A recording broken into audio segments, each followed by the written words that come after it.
Hello, my dear learners. Welcome back to 12 Titans Commerce by Unacademy. I am Pragya Bhandari, your educator for English. CUET examination में अब सिर्फ और सिर्फ last का 1 month बचा हुआ है। अब सवाल ये उठता है कि आखिर किस तरीके से इस लास्ट के 1 मंथ को हम एफिशिएंटली यूटिलाइज करें, किस तरीके की स्ट्रैटेजीज को हमें यूज करना है ताकि ये लास्ट का जो 30 डेज का जो टाइम है ये हमारे लिए एक गेम चेंजर प्रूफ हो सके और हम लैंड कर सके अपनी ड्रीम यूनिवर्सिटीज में। तो आ जाइए, आज के इस प्यारे से सेशन में हम इसी के अराउंड डिस्कशन करने वाले हैं और ऐसे ही कई सारे सवालों का जवाब भी देने वाले हैं। फटाफट से सबसे पहले ये जान लेते हैं कि आखिर CUET है क्या। CUET UG Common University Entrance Test Undergraduate is a national level entrance exam conducted by NTA, the National Testing Agency, used for admission to undergraduate courses in central and other participating universities. ये एक ऐसा common entrance examination है जिसके basis पर कई सारी central universities along with the participating universities आपको अपनी यूनिवर्सिटी में एडमिशन देती हैं और आप इस एग्जामिनेशन के स्कोर के बेसिस पर हो जाते हैं एलिजिबल इन सारी सेंट्रल यूनिवर्सिटीज में एडमिशन लेने के लिए। मोड के बारे में बात करें तो mode is going to be CBT, computer based test, और क्वेश्चन का पैटर्न देखें तो it is going to be MCQ format, जो कि होने वाला है ये multiple choice questions. Apart from that, this particular paper covers language domain subject as well as the general test, ensures a common and fair platform for all the students out there. अब हम ये जान लेते हैं कि आखिर ऐसी कौन सी टॉप यूनिवर्सिटीज हैं जो इस एग्जामिनेशन के स्कोर के बेसिस पर आपको दे रही होती हैं एडमिशन। सबसे पहले बात करें तो it is going to be Jawaharlal Nehru university JNU, then we have Banaras Hindu university BHU, and then we also have Delhi university जो कि DU के नाम से भी जानी जाती है। ये सारी कुछ ऐसी यूनिवर्सिटीज भी हैं जो कि स्टूडेंट्स की ड्रीम यूनिवर्सिटीज कहलाती हैं। स्टूडेंट्स सोचते हैं कि भाई इनमें से किसी एक यूनिवर्सिटी में एडमिशन मिल गया तो लाइफ तो सेट है। अब चलिए, सीधी सी बात ये है कि अब हमें ये पता है CUET क्या है, CUET में आता क्या है, CUET को देने से होता क्या है। सीधी बात है भाई, टारगेट आपके सामने है जो कि है आपका टारगेट CUET। अब क्वेश्चन ये होता है कि इन लास्ट के 30 डेज में आखिर हम ऐसा क्या कुछ कर दें कि हम अपने ओवरऑल स्कोर को बूस्ट करके अपनी ड्रीम यूनिवर्सिटी में लैंड हो जाएं। आखिर ऐसा करना क्या है, वही आगे चल के अब हम डिस्कस करने वाले हैं। सबसे पहली बात अगर मैं आपको बताऊं, लैंग्वेज एक ऐसा पार्ट है आपके CUET के पेपर का जो कि हेल्प करता है आपको आपके ओवरऑल स्कोर को बूस्ट करने में। अगर आपने लैंग्वेज अच्छे से कर ली ना तो बस फिर आपके जो चांसेस है ना एक अच्छी यूनिवर्सिटी में एडमिशन लेकर पढ़ाई करने के, वो काफी ज्यादा हाई हो जाते हैं, काफी ज्यादा इनफैक्ट हाई हो जाते हैं। अगर आप एक ऐसे स्टूडेंट हैं जिन्होंने अभी तक शिद्दत से बहुत ज्यादा डेडिकेशन के साथ CUET की पढ़ाई की है तो आपके लिए भी, अपार्ट फ्रॉम दैट, या फिर अगर आप एक ऐसे स्टूडेंट हैं जिन्होंने लैंग्वेज को लास्ट के टाइम के लिए छोड़ दिया है कि भाई डोमेन कर लेते हैं, अभी लैंग्वेज को तो लास्ट के टाइम में देख लेंगे, कुछ ना कुछ तो कर ही लेंगे, तो आप दोनों ही टाइप ऑफ स्टूडेंट्स के लिए मैं आज ये बताना चाहती हूँ कि सबसे पहले अगर मैं आपको टोटल स्कोर बता दूं जो कि लैंग्वेज का होता है, that is going to be 250 marks. 250 marks का टोटल स्कोर रहता है, जिसमें से कि अगर मैं गुड स्कोर के बारे में बात करूं, एक ऐसे सेफ स्कोर के बारे में बात करूं, जितनी अगर आप ले आए ना, जितने को अगर आपने टारगेट कर दिया ना, तो भाई मौजा ही मौजा होने वाली है आपकी। फिर देखिए, अगर आप 220 या 230 के रेंज में, इस रेंज में अगर आप मार्क्स ले आते हैं तो इसको हम एक गुड स्कोर कंसिडर कर रहे होते हैं, और यहीं से जो आपका ओवरऑल स्कोर है वो बूस्ट होकर आपको एक अच्छे लेवल पर लेकर आ जाता है। अब ये जानने की जरूरत है कि इस स्कोर को अगर हम टारगेट कर रहे हैं तो आखिर ऐसी कौन सी चीजें हैं जो कि हमें करने की जरूरत है इन लास्ट 30 डेज में। सबसे पहले आ जाते हैं भाई रीडिंग कॉम्प्रिहेंशन पर। जब हम इंग्लिश लैंग्वेज के बारे में बात कर रहे हैं, सबसे पहली चीज जिस पर आपको ध्यान देने की जरूरत है वो होने वाली है हमारी reading comprehension, RC passages, right. Make sure अगले 30 दिन में मेक श्योर इतना ध्यान दे देना है बस कि भाई हर एक दिन आपको 3 पैसेजेस सॉल्व करने की जरूरत है। 3 पैसेजेस अ डे, गांठ बांध दो आज के आज, अभी के अभी, जिसमें से कि 2 तो आप पैसेजेस कर सकते हैं भाई, 2 तो आप पैसेजेस कर सकते हैं, एक होने वाला है आपका पोइट्री एक्सट्रैक्ट। एक पोइट्री एक्सट्रैक्ट करिए, 2 पैसेजेस करिए and then you good to go. Apart from that ये भी ध्यान देने की जरूरत है कि जो भी आप पैसेजेस चूज कर रहे हैं ना, वो फैक्चुअल, लिटरेरी और ओपिनियन बेस्ड डिफरेंट टाइप्स के पैसेजेस होने चाहिए एंड ऑल्सो मेक श्योर कि डिफरेंट जॉनराज से भी होने चाहिए, अलग अलग तरीके, डाइवर्स फील्ड से, डाइवर्स जॉनरा से आप पैसेजेस को सॉल्व करिए और फेमिलियरिटी गेन करिए, ठीक है, that is very important. Apart from that अगर मैं उन कुछ स्किल्स के बारे में बात करूं जिन पर आपको ध्यान देने की जरूरत है जब भी आप रीडिंग कॉम्प्रिहेंशन के पैसेजेस को सॉल्व कर रहे हैं, सबसे पहली चीज, try to extract the main idea out of the passage. आप किसी भी पैसेज को पढ़ रहे हैं, कोशिश करिए कि ऑथर का जो मेन आइडिया है, जो एक कोर आइडिया है जिसके अराउंड पूरा ही पैसेज रिवॉल्व कर रहा है, आप उसको एक्सट्रैक्ट कर पा रहे हैं। Apart from that also focus on tone based questions. आखिर ऑथर का टोन क्या है, क्या एक पॉजिटिव टोन में वो बात कर रहे हैं, नेगेटिव है, न्यूट्रल है, ऑप्टिमिस्टिक है, पेसिमिस्टिक है, सरकास्टिक है, क्रिटिकल है, एनालिटिकल है, ह्यूमरस है, किस तरीके का टोन है जिसमें ऑथर बात कर रहे हैं, इस तरीके के क्वेश्चंस पर भी आपको ध्यान देने की जरूरत है। Apart from that we have inference based questions, जो कि इम्प्लिसिट मीनिंग होता है जिनका, इस तरीके के क्वेश्चंस आपको कभी भी डायरेक्टली पैसेज में नहीं मिलेंगे, आपको आपकी अंडरस्टैंडिंग के बेसिस पे उसे लॉजिकली डिराइव करने की जरूरत है पैसेज को पढ़कर, ऑफ कोर्स। तो इस टाइप के क्वेश्चंस पे जो मास्टरी है वो आती है आपकी प्रैक्टिस से। तो बस करना कुछ नहीं है, दिन के 3 पैसेजेस करने हैं, इतना सोच लो, अभी सोच लो, और हर एक दिन इस टाइप के क्वेश्चंस पर फोकस करके पैसेजेस को सॉल्व करो। Apart from that we have vocabulary in context based questions as well। लेकिन जब हम vocabulary के बारे में बात करते हैं, चलो vocabulary के बारे में आगे बात करते हैं, ठीक है। Now let us talk about the strategy जो हमारी होनी चाहिए जब कभी भी हम आरसी को सॉल्व कर रहे हैं। सबसे पहली चीज, try to skim the passage। Passage को स्किम करो भाई and try to get the idea out of it। क्या बात कर रहे हैं हम पैसेज में, ऑथर किस एक आइडिया के बारे में बात कर रहे हैं। After getting the idea, details में मत जाओ। सबसे पहली बात, जब आप स्किम कर रहे हैं पैसेज को, उसके आइडिया को निकालने की कोशिश करिए and then try to read the questions. फिर आप जाने वाले हैं क्वेश्चंस पर कि भाई किस तरीके के क्वेश्चंस पूछे हैं, क्या क्या पूछा गया है मुझसे, है ना। और वो जानने के बाद, क्वेश्चंस को एक बार रीडिंग देने के बाद, फिर आप पहुंचेंगे अपने पैसेज पे where you would be trying to locate the answers out of it. Got it? फिर आप उस क्वेश्चंस के बेसिस पर आंसर्स को ढूंढेंगे पैसेज में से। जब आपने ऑलरेडी क्वेश्चन को पढ़ लिया है, आपके दिमाग में वो चीज चल रही है, जब पैसेज में वो एरिया आएगा जहां से क्वेश्चन पूछा गया है, आपका दिमाग ऑटोमेटिकली ज्यादा कंसंट्रेशन के साथ, ज्यादा फोकस के साथ उस पर्टिकुलर एरिया को पढ़ रहा होगा, क्योंकि उसको पता है कि भाई यहां से बेड़ू क्वेश्चन पूछा गया है, तो यहां ज्यादा ध्यान देने की जरूरत है।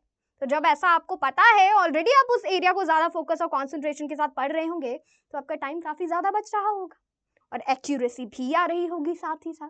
तो इन छोटी छोटी बातों का, इन छोटी छोटी चीजों का आपको ध्यान देने की जरूरत है। Apart from that, make sure you using the elimination method. मैं हमेशा अपने स्टूडेंट्स को बोलती हूँ, एलिमिनेशन मेथड जो है ना, वो आपका वेपन है आपके एग्जामिनेशन में, हथियार है ये आपका। इसको यूज करके आप क्या कुछ नहीं कर सकते। एलिमिनेशन से आप हमेशा टाइम को सेव कर सकते हैं, point number 1। Point number 2, elimination से आप हमेशा अपने कॉन्फिडेंस को बिल्ड कर सकते हैं। एंड पॉइंट नंबर 3, आप हमेशा अपने एग्जामिनेशन में एक्यूरेसी ला सकते हैं। टाइम आपका जो है वो सेव हो रहा है, एक्यूरेसी आ रही है, साथ ही साथ कॉन्फिडेंस भी बिल्डअप हो रहा है। तो क्यों ना इस हथियार को हम यूज करें। आपको मैं ये चीज बता देना चाहती हूँ कि जब भी आपके पास एक क्वेश्चन गिवन है, उसके 4 ऑप्शंस हैं आपके पास।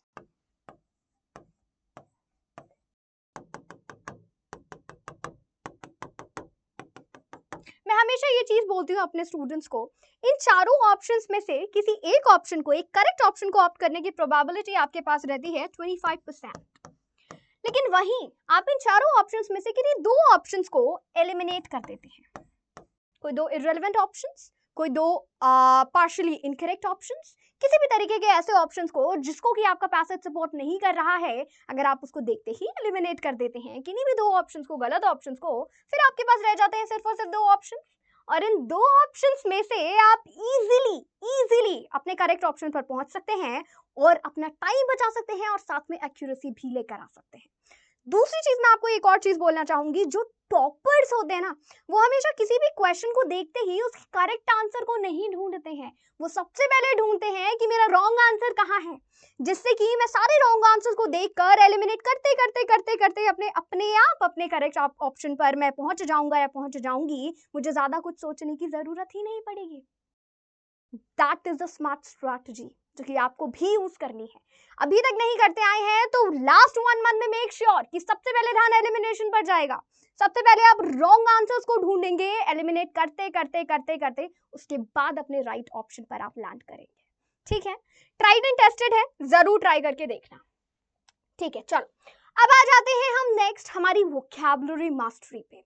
अब भाई वोकैब तो आती है, सबको पता है, बहुत वास्ट वोकैब आती है, ये भी सबको पता है। सबसे पहली चीज मैं आपको कुछ ऐसे टॉपिक्स बता दूं जो श्योर एंड शॉर्ट आने ही आने हैं, यहाँ से आते ही आते हैं क्वेश्चन। पहला देखें तो synonyms and antonyms, then we have one word substitution, फिर आ जाता है idioms and phrases, foreign words, homophones and homonyms, then we have phrasal words. जिसमें से कि ये लास्ट के जो 3 टॉपिक्स है ना, foreign words, homophones and homonyms and then we have phrasal verbs, इनको आपने, ये लिमिटेड क्वांटिटी में होते हैं, इनको आपने एक बार कर लिया, इनसे रिलेटेड कुछ क्वेश्चंस को सॉल्व कर लिया, कुछ पीवाईक्यूज देख लिए, सॉर्टेड, खत्म। ज्यादा ध्यान देने की जरूरत नहीं है, बहुत ज्यादा ध्यान देने की जरूरत नहीं है, लिमिटेड है, खत्म कर लो, देख लो, पढ़ लो, समझ लो, क्वेश्चन कर लो, सॉर्टेड है, ज्यादा ध्यान देने की जरूरत नहीं है। ध्यान देने की जरूरत वहां आती है कि भाई इसके अलावा भी, अब जब हम वोकैबुलरी के बारे में बात कर रहे हैं, वोकैबुलरी बहुत वास्ट है, इतना बड़ा ओशन है जिसको कि आप दूर दूर तक देखते रहेंगे, खत्म ही नहीं होगा, खत्म ही नहीं होगा। तो उसके लिए हमारे पास है कुछ ऐसी techniques, vocabulary building techniques, right. जैसे कि मैं आपको सजेस्ट करना चाहूंगी, हर एक दिन मेक श्योर कि आप 20 रूट वर्ड्स को लर्न कर रहे हैं। 20 रूट वर्ड्स को हर एक दिन आपको लर्न करने की जरूरत है। एक नोटबुक बना लो, लास्ट 1 मंथ के लिए इंग्लिश लैंग्वेज के लिए एक नोटबुक बना लो, अभी के अभी लेकर आ जाओ, लिख दो English language last 30 days, okay. उसके बाद हर एक दिन आपको 20 रूट वर्ड सीखने की जरूरत है। मैं वर्ड्स नहीं बोल रही हूँ, मैं रूट वर्ड्स बोल रही हूँ, ध्यान दीजिएगा यहाँ पर। उस नोटबुक में आपको उन सारे वर्ड्स को लिखने की जरूरत है, एंड उन 20 वर्ड से जितने भी आप वर्ड सीख रहे हैं उनका रेगुलर रिवीजन करने की आपको जरूरत है। देखिए मैं सीधी सी बात आपको बता रही हूँ, एक सिंपल सी मैथ्स कैलकुलेशन बताऊंगी। लास्ट हमारे पास कितने डेज बच रहे हैं? 30 डेज बच रहे हैं, राइट। 30 into 20, कुछ 600 रूट वर्ड्स आप सीख रहे हैं लास्ट के 1 मंथ में। और बहुत ज्यादा ऐसा नहीं कि 600 एक बार बैठ के कर रहे हैं, नहीं, 20 कर रहे हैं, आराम से कर रहे हैं, बेबी स्टेप्स ले रहे हैं, धीरे धीरे धीरे धीरे करके सीख रहे हैं, पता भी नहीं चलेगा। मंथ एंड होते ही, 30 डेज एंड होते ही आपके पास कितने सारे वर्ड्स आ जाएंगे? 600 रूट वर्ड्स आप सीख चुके होंगे। और इन 600 रूट वर्ड्स से आप कितने हजारों वर्ड्स को बना सकते हैं, कितने हजारों वर्ड्स के, ऐसे वर्ड्स के मीनिंग्स को आप गेस कर सकते हैं जो शायद आपने कभी देखे भी नहीं, सुने भी नहीं, पढ़े भी नहीं। यही तो मैजिक है रूट वर्ड्स का। रूट्स, प्रीफिक्सेस एंड सफिक्सेस बहुत इंपॉर्टेंट है, वोकैबुलरी बिल्डिंग का बहुत क्रूशियल पार्ट है, जिस पर आपको लास्ट 30 डेज में ध्यान देने की बहुत ज्यादा जरूरत है। मेक श्योर नोटबुक में लिख रहे हैं एंड टाइमली रिवाइज कर रहे हैं। वीक में 2-2 दिन में रिवाइज करिए। आपने आज 20 वर्ड्स सीखे, फिर 20 वर्ड्स सीखे, फिर जो आपका अगला दिन है ना, वहां पे आपने क्या किया, इन 40 वर्ड्स को आपने रिवाइज कर लिया। इसी तरीके से 2-2 दिन में आप रेपिटेटिवली उसका क्या कर रहे हैं, रिविजन कर रहे हैं। ठीक है, रिवीजन से क्या होता है, वो चीजें धीरे धीरे रिपीटेड मैनर में जब आप उसका रिवीजन करेंगे तो वो दिमाग में बैठ जाएगा, फिर आप नहीं भूलेंगे उसके मतलब को, आप बिल्कुल नहीं भूलेंगे। लिखिए उसको, लिखकर सीखिए, नोट डाउन करके सीखिए, रिमेंबर करिए उसको, याद करिए, रेपिटेटिव रिवीजन के साथ उसको दिमाग में ऐसे बैठा लीजिए कि भाई निकलेगा ही नहीं, कभी नहीं निकलेगा। और ये जो मैं आपको वोकैबुलरी की जो टेक्निक बता रही हूँ रूट्स के वाली, रूट्स प्रीफिक्सेस और सफिक्सेस वाली, सिर्फ सीयूईटी के लिए नहीं, आगे आप किसी भी कॉम्पिटिटिव एग्जामिनेशन में बैठेंगे जहां पर इंग्लिश लैंग्वेज आएगी, हर एक जगह आपकी जो ये वोकैबुलरी है ये हमेशा आपके साथ चलेगी, हमेशा आपको बेनिफिट देगी। जरूर करने वाली चीज है, मस्ट डू वाली चीज है, ध्यान रखिए कि आप इसको कर रहे हैं। चलिए आगे आ जाते हैं भाई ग्रामर पे। अब हमारा तीसरा सेक्शन जो है इंपॉर्टेंट है वो होने वाला है ग्रामर। ग्रामर में जो बेसिक जो हमारे ऐसे टॉपिक्स हैं जहां से हमें प्रीवियस ईयर्स में क्वेश्चंस देखने को मिले हैं, तो टेंसेस देख लो भाई, टेंसेस के रूल्स देख लो, सब्जेक्ट वर्ब एग्रीमेंट देख लो, articles, prepositions, modals, active passive voice, figures of speech के कॉन्सेप्ट देख लो भाई, किस तरीके की लिटरेरी डिवाइसेस आ रही हैं, और इन सब पे बेस्ड कुछ क्वेश्चंस कर लो ना। सॉर्टेड है, ये सेक्शन भी सॉर्टेड है, नहीं लेना इतना टेंशन, ना इतनी माथापच्ची करने की जरूरत है, स्मार्टली खेलना है लास्ट 30 डेज में। फिर से बोल रही हूँ, ये दोनों टाइप के स्टूडेंट्स के लिए है, जो अच्छी तरीके से प्रिपरेशन करते हुए आए हैं, जो और भी ज्यादा लास्ट 30 डेज में अपने स्कोर को बूस्ट करना चाहते हैं, या फिर ऐसे स्टूडेंट्स हैं जिन्होंने लैंग्वेज को लास्ट के लिए छोड़ दिया है, उनके लिए भी है। आप अचीव कर सकते हैं, इट इज पॉसिबल। बस इतना करना है, लास्ट के 30 डेज खुद को झोंक देना है, रातें भूल जानी है, रातें त्याग देनी है, और सिर्फ पूरी तरीके से पढ़ाई को दे देना है आपको, सब कुछ पढ़ाई को दे देना है, और फिर ये सब कुछ पॉसिबल है। 220 230 आराम से हलवा बन जाएगा आपके लिए, मैं सच में बता रही हूँ। डोमेन तो आप पढ़ते हुए ही आए हैं, लैंग्वेज पे लास्ट टाइम में काम कर लिया ना, तो आपने क्या कुछ नहीं कर लिया, आप ये जान लेना बस। ग्रामर के टॉपिक्स हैं बेसिक, इनको रूल्स देख लिया एक बार आपने, अलॉन्ग विद दैट कुछ क्वेश्चंस कर लिए, सॉर्टेड है, कुछ ज्यादा करने की जरूरत नहीं है, दिमाग में रहते हैं। मेन जो फोकस है आपका रहने वाला है आरसी पर और वोकैब पर, क्योंकि ये दोनों सेक्शंस भी ऐसे हैं जहां से आप बहुत ज्यादा स्कोर को फेच कर सकते हैं, बहुत स्कोरिंग सेक्शंस हैं और इजीली स्कोर कर सकते हैं। करना सिर्फ इतना है, थोड़ा सा ध्यान देना है उस पर, थोड़ी सी मेहनत करनी है, जो कि आप कर सकते हैं, सफिशिएंट टाइम है, आप अच्छी तरीके से करके बहुत अच्छे स्कोर्स को लेकर आ सकते हैं। समझ में आया? चलो नेक्स्ट आ जाते हैं भाई प्रीवियस ईयर क्वेश्चंस पे। पीवाईक्यूज देखने की सख्त जरूरत है आपको। प्रीवियस ईयर क्वेश्चंस देखिए, अंडरस्टैंड द क्वेश्चन पैटर्न्स, किस तरीके के क्वेश्चंस आ रहे हैं, क्या पैटर्न है उनका, कौन से ऐसे टाइप के क्वेश्चंस हैं, ऐसे कौन से कॉन्सेप्ट्स हैं जो रिपीटेडली आपसे पूछे जा रहे हैं over the years. Same question repeat नहीं होगा पर कॉन्सेप्ट रिपीट हो सकता है, इसीलिए ध्यान दीजिए, ट्राई टू अंडरस्टैंड कि पेपर का क्या लेवल है और आपका क्या लेवल है। अगर ये पेपर का लेवल है, ये आपका लेवल है, तो आपको इतना जरूर ध्यान देने की जरूरत है कि मुझे इतना जो है मेहनत करनी है इस पेपर के लेवल के बराबर आने के लिए। और वो मेहनत करने के लिए आप तैयार हैं, बट उसका एटलीस्ट आपको अवेयरनेस तो होना चाहिए कि मुझे कितनी मेहनत करनी है, मैं कितना पानी में हूं और कितना नहीं, है ना। तो उसके लिए बहुत इंपॉर्टेंट है कि आप पीवाईक्यूज को देखिए and also try to improve your what exam familiarity. Alright, चलिए आगे बढ़ते हैं। Next thing is going to be attempt mocks. अब आपको हर कोई बोलता है कि भाई मॉक्स आपको अटेम्प्ट करने हैं, फेमिलियरिटी गेन करनी है, अच्छी तरीके से मॉक्स को अटेम्प्ट करना है, पर क्या करना है, किस तरीके से करना है। ट्राई टू मेक श्योर कि आप हर एक दिन क्या कर रहे हैं, attempt full length test regular basis पर करिए। Try to attempt 1 mock daily, एक दिन में 1 मॉक आपने करना है, ध्यान रखिए इतना। मैं फिर बोल रही हूँ, लैंग्वेज में काम कर लिया, सब कर लिया आपने, थोड़ी मेहनत लगेगी बट प्लीज करिए, अपने लिए करिए, अपने फ्यूचर के लिए करिए, ठीक है। हर एक दिन 1 मॉक देने की जरूरत है। Try to do it in time लगा दिया आपने, प्रॉपर एग्जाम कंडीशंस में। कॉर्नर देखो अपने लिए, क्वाइट कॉर्नर जहां पर कोई नहीं आएगा, ना आपका सिबलिंग आएगा, ना आपके पेरेंट्स आएंगे, सबको बोल दो मैं एग्जाम दे रहा हूँ, मैं बिल्कुल एग्जाम का फीलिंग में मॉक्स को अटेम्प्ट कर रहा हूँ, प्लीज मुझे डिस्टर्ब मत करना। देख लो एक कॉर्नर, बैठ जाओ वहां पे, अपनी वॉच ले लो, क्लॉक ले लो और टाइमर लगाकर मॉक को अटेम्प्ट करो, बिल्कुल प्रॉपर एग्जाम कंडीशन में। 1 मिनट ऊपर नहीं, 1 मिनट नीचे नहीं, एग्जैक्टली उसी टाइम में बैठकर करो। अपार्ट फ्रॉम दैट, मॉक्स देना इज वन थिंग और उसका analysis is the second important thing जो कि आपको करने की जरूरत है। मॉक्स देने से काम नहीं बनता, काम बनता है मॉक्स देकर उसका प्रॉपर एनालिसिस करने से। देखिए, after every test identify your weak areas. आप आइडेंटिफाई करिए कि ऐसे कौन से एरियाज हैं जो आपके वीक हैं। हो सकता है लिटरेरी डिवाइसेस आपको नहीं समझ में आ रहा हो, बार बार आप इसी टाइप के क्वेश्चंस में आप गलतियां कर रहे हैं। हो सकता है इन्फरेंस समझ में नहीं आ रहा, हो सकता है वोकैब में ज़्यादा गलतियां हो रही हैं। तो आपको, ये हर स्टूडेंट का डिफर करता है, individual to individual, right, student to student differ करता है। तो आपको ध्यान देने की ज़रूरत है आपके वीक एरियाज क्या है, आपको ऐसे कौन से वीक एरियाज हैं जहाँ पर काम करने की ज़रूरत है। ठीक है, try to identify the concept gaps and apart from that the silly mistakes versus lack of knowledge। अब देखिए, कई बार ऐसा होता है कि आपने क्वेश्चंस गलत किए हैं, लेकिन उसके दो तरीके के रीजंस हो सकते हैं। पहला तो सिली मिस्टेक, हो सकता है कंसंट्रेशन नहीं था, हो सकता है जल्दबाजी में कर दिया हो, आता हुआ गलत कर दिया हो। दूसरा होता है कि भाई लैक ऑफ नॉलेज, मुझे पता ही नहीं था इसके बारे में, फिर भी मैंने अटेम्प्ट कर दिया और गलत कर दिया। मुझे नॉलेज पर काम करने की इसमें ज़रूरत है। Try to identify all of those things.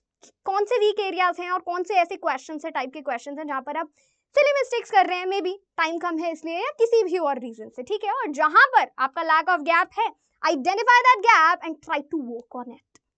ठीक है, alright, and also try to maintain a mistake notebook. एक मिस्टेक नोटबुक बनाइए, ठीक है, कि इस एरियाज में मुझसे हो रही है, इन एरियाज में मुझसे मिस्टेक्स हो रही है, इस पर मुझे काम करने की जरूरत है, ये मेरे वीक एरियाज हैं। वीक एरियाज को आइडेंटिफाई करने के बाद ये रूल अपनाना है आपको, which is the 1 hour rule for the weak areas. आपने वीक एरियाज को आइडेंटिफाई कर दिया, आपने मॉक्स दिए, आपने एनालिसिस करा, आपको पता चल गया आपके वीक एरियाज कौन से हैं। अब आपको क्या करने की जरूरत है, आपको एक दिन में 1 घंटा बैठने की जरूरत है। Pick 1 weak area. एक वीक एरिया आपने निकाला, मे बी मेरा लिटरेरी डिवाइसेस अच्छा नहीं है, ठीक है, नहीं है अच्छा, try to revise the concept. सारे लिटरेरी डिवाइसेस का जो कॉन्सेप्ट है गो थ्रू करिए एक बार उससे। Try to practise 15 to 25 questions on that particular topic. उस टॉपिक से 15 से 25 क्वेश्चंस को आपको सॉल्व करने की जरूरत है। 15, 20, 25 क्वेश्चंस, जितनी आपकी श्रद्धा है आप उतना क्वेश्चन को सॉल्व करने की कोशिश करिए। एनालाइज द मिस्टेक्स, किस तरीके की आप मिस्टेक्स कर रहे हैं, किस तरीके की क्वेश्चंस में आप मिस्टेक्स कर रहे हैं।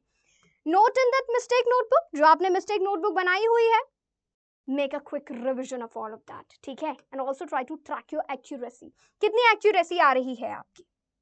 ठीक है, सो या ये जो 1 hour रूल है ना, ध्यान दीजिए इस पर, आपके वीक एरियाज अपने आप इंप्रूव होते चले जाएंगे। सिर्फ और सिर्फ जरूरत है कंसिस्टेंसी की। ठीक है, I hope that is clear. अब इन सारी ही चीजों को अगर मैं समराइज कर दूं एक स्लाइड में, तो भाई सबसे पहली चीज आपको करने की जरूरत है रिविजन। जितना कुछ पढ़ चुके हैं रिवाइज करिए उसको, फिर करिए उसकी प्रैक्टिस। कैसे करेंगे, मॉक्स लगाएंगे, उसके बाद उसका प्रॉपर एनालिसिस करेंगे, और इसी पूरे प्रोसीजर को आप करेंगे वापस से repeat for the next 30 days of time.